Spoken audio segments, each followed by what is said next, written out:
This is the last second to the last footing that we're going to install.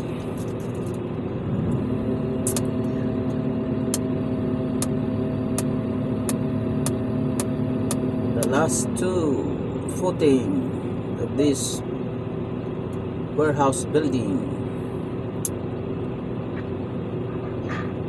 We are going to erect it in this trench.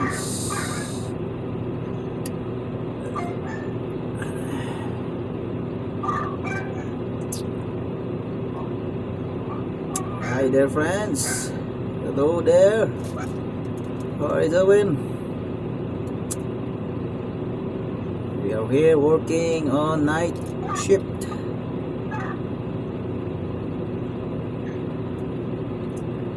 You know, friends, on the day the heat of the sun is very extreme, around 47-48 degrees.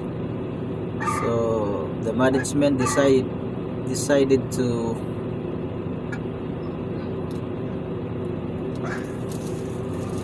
have our work on night shift.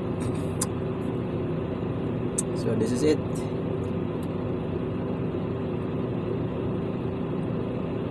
We're having an erection of this footing,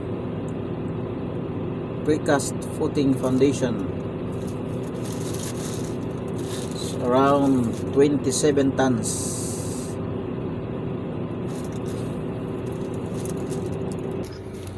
See the monitor, 27 tons. A very huge footing, precast footing. Last two footing on this building.